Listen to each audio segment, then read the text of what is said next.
Welcome to Sales for Nerds. I'm your host and chief nerd, Ruben Swartz. If you started a business because you love serving clients but realized you didn't like the sales and marketing aspect of running that business so much, this is the podcast for you.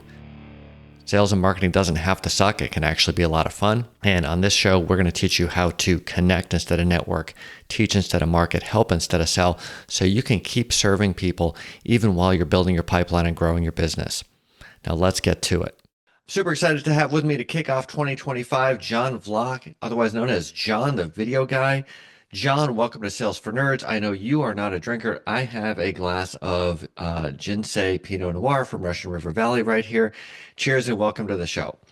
Yeah, thank you. I do have a drink behind me. It is non-alcoholic, but it is nice iced tea. So cheers. It Thank you looks for very having me good. on. Cheers. Well, John, everyone's talking about video these days. For better and for worse, it seems to be where the internet is going. How did you get into video? Yeah, so for me, I got into video when I was like in high school. I took a few media courses. So it's kind of like you run the student news, you learn how the cameras work, and you work as a classroom to kind of like put on the morning announcements.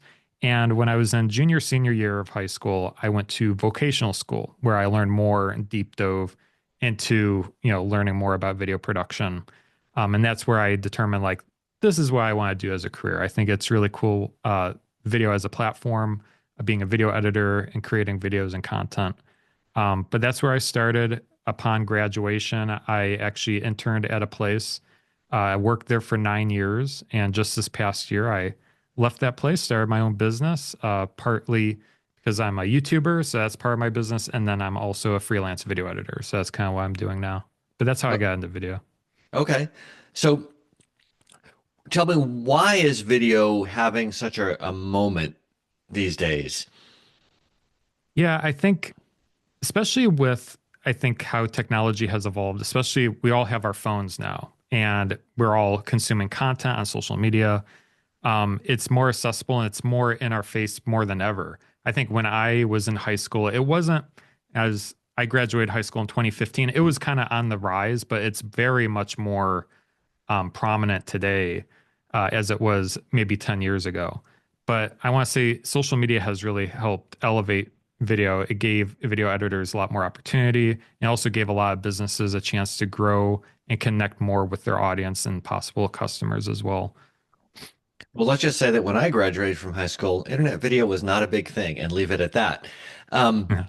so I think a lot of people are hearing, oh, you've got to be doing more video. You've got to be on YouTube, TikTok, Facebook, Instagram, forget LinkedIn. People are saying use video, etc. And while that may all be true, it seems a little overwhelming, I think, to a lot of people. So I'm told. How can people kind of figure out a video strategy that's going to be useful for them and also sustainable?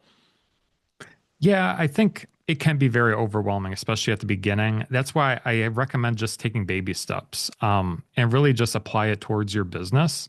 The great thing is you can just use your same marketing strategy that you do for other things and you can apply it to video. So if you know your target customers, your target audience, it's just trying to answer the questions that they have in video form and provide value to them. So that way, you can attract your target customers, your target audience. And you just have to treat video, I think, as a platform. You're still solving solutions, providing value. It's just in a different format, similar to like writing a blog, other social media posts, photos, other mediums. It's just video you have to treat just as, a different medium. But I think anyone can really get started. I mean, especially with how accessible it is. If you have a phone, you can get started on using your phone. I will say probably the most important aspect of video is just making sure you have good audio because you want to make sure people understand you. So if anything, I recommend investing in a good microphone possibly. But I think the barrier to entry is really, pretty low, and anyone can really get started today to grow their business.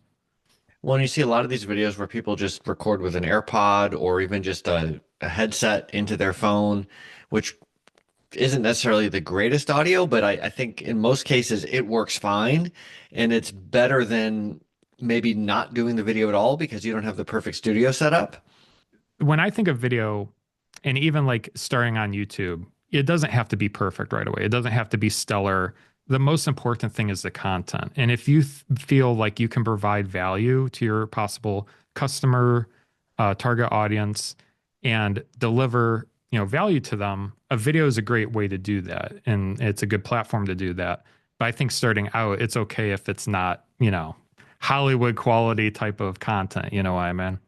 Although really the phone video capabilities are you can create pretty stellar stuff if you want to, right? I mean, we've all got these pretty high-end video cameras in our pocket compared to where the world was 10, 20, 30 years ago.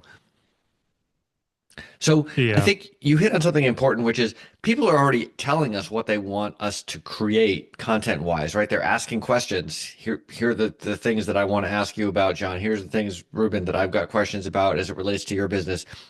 So if we're having those conversations, especially when we're having the same conversations, answering the same questions again and again, you mentioned this is yet another medium. So we might have an FAQ on our website. We might also have an FAQ playlist on YouTube or something like that. Is that basically what you're saying? Precisely. I mean, the questions and the concerns that your customers may have don't change when it comes to creating video content. You can pull directly FAQs, different content that you've already created, and essentially just convert that into video form. The strategy doesn't have to change just because it's video. And is there an optimal length for these videos? I think when I think about length of videos, when it comes to YouTube or any platform, really, even LinkedIn, I feel like you should make it as long as it needs to be. So it depends on the topic. If it's a very complex, you're teaching someone how to start a business or, something really complicated, maybe it's a longer video, or maybe it is a simple, just short little video. It really depends on the content. So, for typical YouTube videos, in my case, I like anywhere between 6 to 12 minutes. That seems to be a good, length of time where it's not too long, but, you get to the point, you hit on a few things. You don't want to make it too overcomplicated. Because that's the thing, say if you try to make maybe a video talking about all your FAQs on your website and you have like, 20 to 30 questions that you're trying to answer in one video, it might be a better idea to separate them and make it just like answer one specific question at a time. Or maybe if you can group them, that might be a better way to approach it. But yeah, I would just make it as long as it needs to be to answer the question. You don't want to bore the viewer or overwhelm them. I think that's great advice. And one of my pet peeves, I love consuming good content on YouTube, but a lot of folks, I feel like they're playing the algorithm or something like that. So they take 1 minute of content or whatever it is and turn it into a 10-minute video. And it just drives me nuts. I'm like, please just get to the point. Just tell me the thing that I came here to learn. Don't tell me about how you're going to tell me and the eight other things and the 12 reasons I need to subscribe and blah, blah, blah, blah. Is that just because they're trying to rack up view minutes or what's going on with all that? Or they just don't know how to make videos?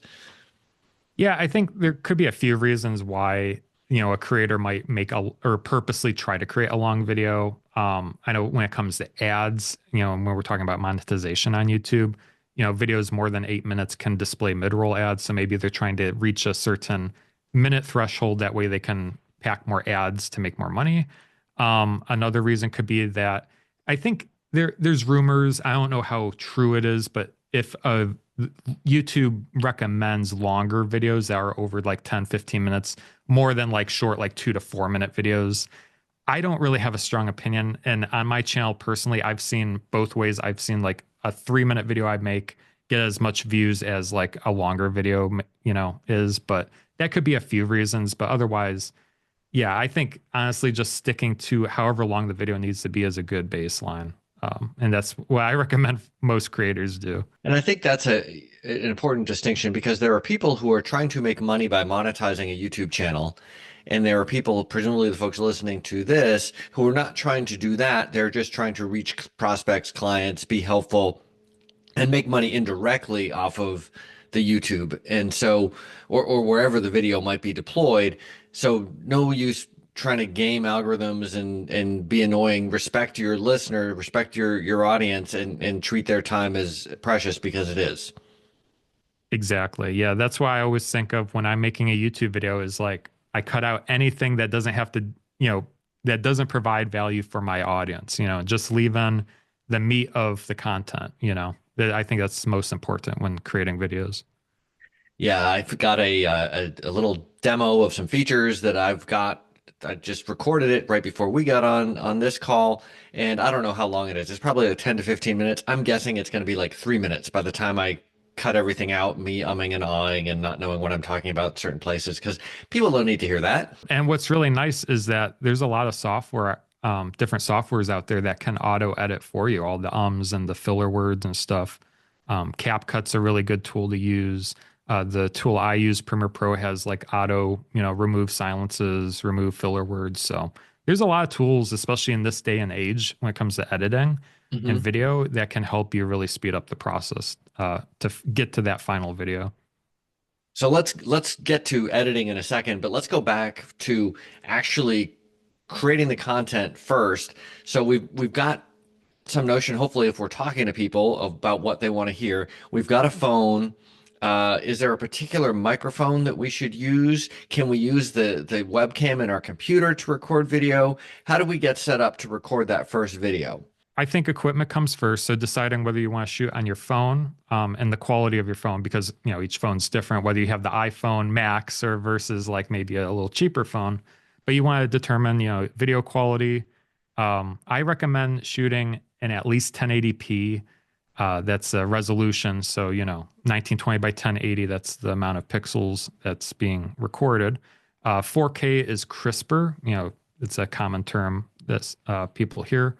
But I would focus on trying to get your equipment first. So maybe if it's a phone, or if you have a budget, you can upgrade to maybe a camcorder or a DSLR camera. So this is like, a photography camera that you would see at like, different areas. But I would focus on getting that. If you have a budget, go for it. Buy a camera. When it comes to audio, uh, I would probably recommend getting like a lavalier microphone. When I first started, this is like a little clip-on microphone that you can put onto yourself. It also really depends on your environment too.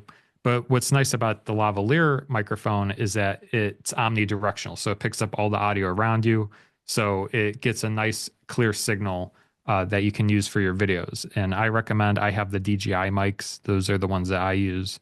And then lighting is the other part of that. Some people, if you have the budget, you can get a light kit, but you can, if you're in a very bright room, you might not have to worry about lighting so much. You just want to make sure there's enough light on you that can project, and so people can see you.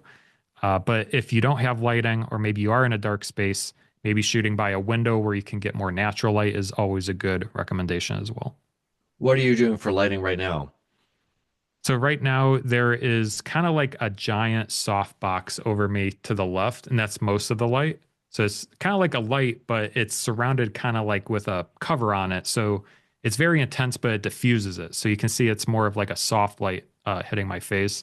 And then in front, there's like another kind of like eye light that's hitting me. And this is very common. A lot of times they put them on top of the cameras. It Mhm. just adds a little bit of eye light. That way people can clearly see you a little bit more, a little bit better. And then also I do have a reflector to the right here. So it's kind of like bouncing light back on me. But that's the really advanced like lighting setup. Someone actually helped me put this together. So, So you don't need but that yeah. to start. No, you probably don't need that to start. But How if you how want is to get my lighting? creative, I would say your lighting's great. Yeah. I mean, the thing that I look for in lighting is like, can I clearly see you? So I can, it's evenly lit. You're clearly in frame. That's the biggest thing. If it's grainy, dark, you don't really want those type of videos. So like, if you're shooting in a room with the lights off, it could be as easy as turning on the light, and that makes your video a lot better. You know what I mean? So it's just a matter of making sure that you're lit, not grainy, not dark. Those are the main keys.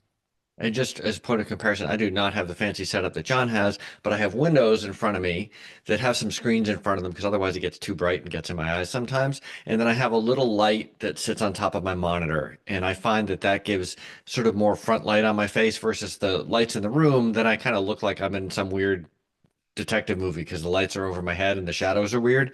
So Yes. not a big deal. I think the little light I bought was like 20 bucks on Amazon or something like that. It was nothing super fancy. Yeah, So definitely. you mentioned it would be nice if you want to have a DSLR for like really crisp 4K video, but Do we need that to start? Not necessarily. I mean, if you wanted to use your laptop, you can use the built-in webcam, depending on the quality level as well. You can use different softwares to record, the feed from the webcam, or you can use your phone, like we talked about earlier. You can set this up. You can buy maybe an adapter that can kind of go on this and hold it in front of the, wherever you're going to be filming in. But yeah, you can use that to get started. The most important thing is to get started, share the content, and help your customers at the end of the day. All right, so let's say we create a video, maybe a couple of videos that just answering common FAQs. Um, where do we put these videos? Sorry, before we distribute them, we have to edit them. You mentioned CapCut. What else might we be thinking about in terms of doing a good job of editing without driving ourselves nuts? Yeah, I think another part of it comes down to scripting, I think, as well. So having a good idea of like what, you have the idea for the video, making sure that, you have a strong idea for the video when recording it makes editing a lot easier. Because if you just kind of just go for it and you go right into the video, it might just be all over the place. So just making sure that you have your, the FAQ or whatever the script is, making sure you got that down, what it should be in the end, thinking of what it should look like in the end, knowing kind of the vision of the video makes it a lot easier in editing. Usually there's like a hook or like, or I like to say a promise, like the first 30 seconds of the video.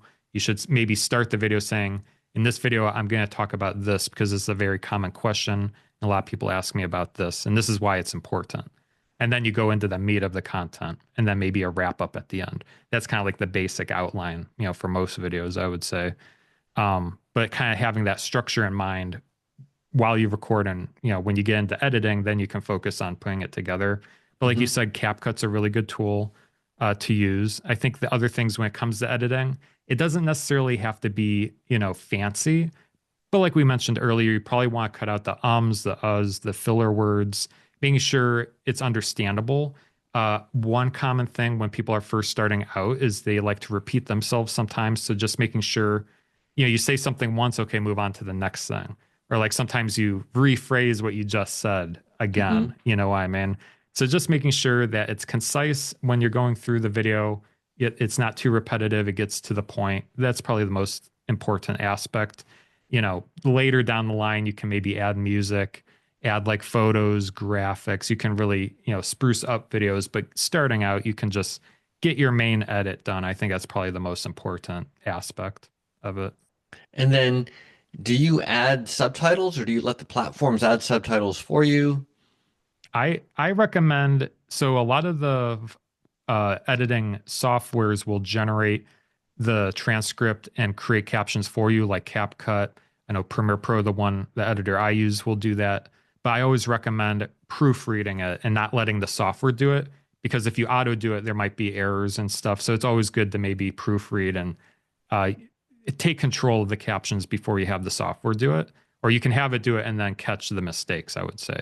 But I would recommend, if it's going on social media, definitely for sure, because a lot of the different apps, whether it's Instagram, maybe even LinkedIn, I haven't been on LinkedIn in a while, but some of them play the video while it's on mute. So people might be watching the video, but they're not hearing anything. So if you bake in and you make captions in your video, it ensures that people are going to understand the video because they can see the visual captions. That makes a lot of sense, but just to play devil's advocate, some of these platforms will auto add the captions sometimes on top of the other captions, and then you've got like competing captions going on. And I guess better to have two captions, one of which you can turn off than have no captions. Correct. So there are two different types of captions. There's the baked in captions, and then there's like closed captions. So if you heard the term closed captions, the reason why they're closed captions is because you can close them. So you can turn them off. And that's I didn't usually know like a that. metadata. Yeah, yeah. I didn't know that too for a while. And I Googled it. Why is it called closed captions? It's because you can close them. But that's essentially like a metadata file, or kind of like a text file essentially, that's Hmm. uploaded with the platform, and the viewers can turn it on, turn it off. Where baked captions, or what they're technically called, are open captions. So there's open captions and closed captions. Open captions are open, they're baked into the video, you can't turn them off, and they can run into that error where other captions are overlaid to it. So what you're seeing is open and closed captions competing with each other. Um, but I would just do research on the platform. Each platform is going to be a little bit different. Like YouTube, when you upload baked in captions, you have to turn off the closed captions, on the platform when you're going back. Or, if you can upload like closed captions with your video, essentially as like a script file.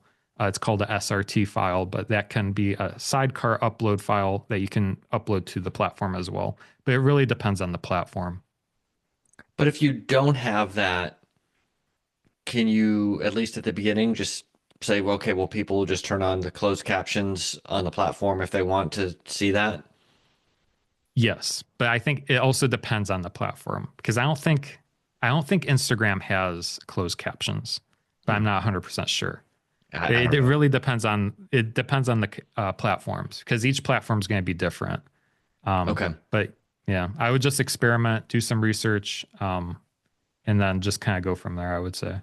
Now, a lot of the videos I see, they have kind of fancy beginning screens. And I noticed there's sort of these trends on YouTube where all the videos sort of start looking the same for a while and then they go into some different format, but they sort of have this fancy background with a usually a face taking up some part of it and then some other fancy graphics. And then some of them have sound effects and graphics and maybe screen sharing and other things built in. How important is that stuff, especially when you're just getting started? Yeah, I think it can be very overwhelming, and even I get overwhelmed, editing videos because you can do so much. You can add all the graphics and musics and different aspects to it. But I think at the end of the day, what you really need to focus on is the content. And if there's something in your video where you talk about something specific that needs more clarification, that's a good indication when you want to add one of those elements. So maybe you're explaining something, but it's hard to actually talk about just with you on camera talking about it, where it would be a lot easier to maybe show a photo of something Hmm. or maybe a screen recording of something. That's when you would want to use that, I would say, especially starting out. I would reserve like that's called like B-roll content or like overlay type of content if it needs more clarification on the aspect that you're trying to explain, I would say. Now, just selfishly, I do a lot of stuff where I've got a screen recording going on because I'm saying, well, click here to do this and then do that and blah, blah, blah, blah. And I used to have like a little talking head of myself in the corner. And then I decided that that was distracting. And it also meant that I had to shave and like care about more things. So I've taken that out. And some people are like, oh, it's really nice just to have the plain screen without any embellishment. Maybe they don't like looking at me. And other people are like, I really missed you having your face because it feels like there's a person there. Do you have any strong thoughts on that or how to resolve that optimally? Yeah, I think I if I do a picture in picture, which I've done on my channel because my YouTube channel is a tutorial channel, so it does share my screen a lot of times. And I've experimented both ways of just full screen, just the window, or like do I add myself in there? I think it really depends on what you're sharing and if there is a good negative space to put yourself. For me, is there like a good area to kind of place me where it's not going to be distracting on what I'm trying to show? I think that's the Hmm. main thing to see. And that's different depending on the type of screen that you're sharing. So it's really subjective. But that's the main thing I would look for. In my content, I like not doing it and not doing picture in picture like that, where you see both yourself and the screen, just because you just show the screen itself. You can often make it bigger. It's the main focal point, and it just eliminates that factor of people maybe complaining and not being able to digest the content. Got it. Okay, great. That's a great excuse. All right, I'm going to stay off screen on my screenshot recordings, And you don't guys. have to shave. Right. Totally. Now that actually brings up another point, which is I think we all go through this, especially when you're trying to get started and you're like, oh my gosh, I do not like how I look on video. I know I should be doing this. It's not that hard, but I do not want to be on video. I hate the look of my face. I hate the sound of my voice. My lighting isn't great. What are you like? And we all know that it's like just intellectualizing that we're nervous, but how do we get over that? Yeah, at the end of the day, when I first started, I really tried to focus on the content or just trying to focus on the value. And I know it's also awkward talking to the camera or talking to a Hmm. webcam or a phone, whatever, however you're recording your content. What I like to do is I try to imagine the person I'm talking to. And that kind of relieves the tension and the nerves of actually delivering the content, speaking. It's kind of like the old saying of like, try to imagine them naked when you're up on, stage speaking. Just imagine the audience, out there. But I would say just try to focus on the content, try to focus on the person you're helping, and that'll take the attention off of you. Because that's the main issue is that you're focused on yourself. You need to bring that attention off of you and focus on the content and the viewer. Another technique that I've heard about to deal with this, and I'm curious to get your take on it, is to literally do what we're doing now. You have a Zoom call, and you can even provide the other person the questions to sort of interview you. And then we often sound much more natural when we're just happen to be speaking to another person. And then you can flip it around and do the same thing for them. And then you each have video that's often much more natural than when you just stare at the camera and try to record. Yeah, yeah. I think it is. Yeah. And that's another thing that I think we all have Zoom content, and it may or may not be great, may or may not be lit the way we want, et cetera. But if you've got a few minutes of you doing some presentation for a Zoom group that's recorded, like that might be something that you can chop into a video really quickly without having to get on camera again. Perfect. Yeah, exactly. If you already have content, you have, sales meetings, calls where it's just you answering a question, you can repurpose that type of content, So definitely. let's talk about repurposing, because this is something that I'm hearing a lot about. The notion that you sort of have, here's my long video, whether it's 10 minutes or 30 minutes or an hour or whatever it is, but I'm going to take little slivers of it and turn them into shorts or reels or whatever the terms are. And this is supposed to really help engagement and let people have a little taste or something, but I don't know anything really about it. Tell me what I should know. Yeah, I think short form content, it's definitely very popular these days, especially with TikTok, all the short form media that's out there, YouTube Shorts. YouTube launched a platform called Shorts where you see like the vertical short form content. Instagram has Instagram Reels, and a lot of the other platforms are getting into it as well. But that's the big thing is in a lot of the ways creators have been utilizing that and business owners have been utilizing it is that maybe there is a bigger piece of content, whether it's a podcast, a keynote speak, some type of larger long form video that's like 30 minutes to an hour long, maybe. And you can, break it apart and kind of like they're almost like trailers or teasers, kind of like a movie trailer, essentially. You just want to find the exact moments that are most impactful that are going to turn heads and get people's attention. I would say on a key, issue or maybe problem they're having or a really good tension point, essentially. And you want to trim those, make them like 30 to 60 seconds, and then put them on those platforms. There's a lot of tools that you can use to do that. The one I've been really using a lot, I really like them, is called Riverside. And they have this feature called Magic Clips. And what you can do is upload your video there, and then you can trim it using keywords. So, say if you're talking about something specific, like I did one where I interviewed a person that went to college. I was like, oh, yeah, well, I'll type in college experience or like whatever the keywords are. And it will find in the transcript those moments. And using AI, it will find and trim down, a bunch of different 30 to 60-second videos from that 30-minute, 40-minute presentation or podcast. So you don't have to manually sit there and through hours and hours of footage trying to find, the 30 to 60 seconds worth. That's awesome. I need to try something like that. And maybe we'll create a short or two from this interview. Yeah, definitely. I've been trying Riverside. I really like their platform. Are there any other tools that you feel like people should know about if they're not necessarily professional grade tools? I'm assuming if you're a professional video editor, you know about the tools. That's great. But if you're new, what are some ones that you might want to check out? If you do need like visuals or like, if you do need more assets for your videos, there are a lot of free asset websites out there. One I use is like freepik.com. It's pick with a K, so FREEPIK.com. That's great for stock photos, stock graphics, if you need things like that. Stock music websites. What's really nice is whether you're on Facebook or maybe even YouTube, they come with their own stock music library. So when you are a creator on YouTube, there's already like music that you can use for your videos, as well as a lot of other, stock music websites out there. But I think gathering, free assets that you can use or finding tools that can automate the process are probably the most important things. And a lot of the main ones we already talked about, like CapCut, auto editing, auto creating captions, or even Riverside trimming down in like, the 30 to 60-second clips. Those tools are going to save you probably the most amount of time, I would say. Okay. And then let's say we've got our video. How do we distribute? Where do we distribute? How do we promote? How do we let people get a chance to actually watch?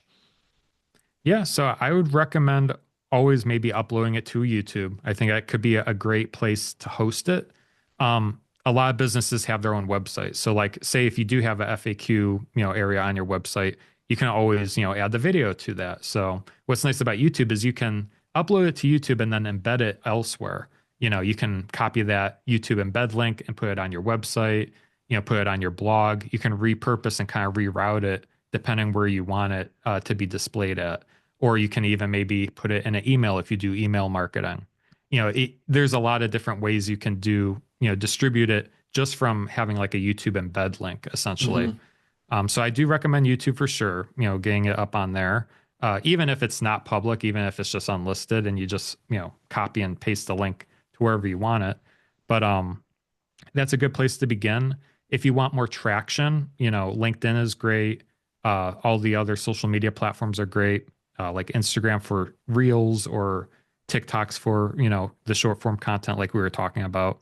But for long form content, probably YouTube is king if you want to upload like, a keynote speak or like, a podcast episode or something really long form, that's probably the place to go, I would say. Okay, great.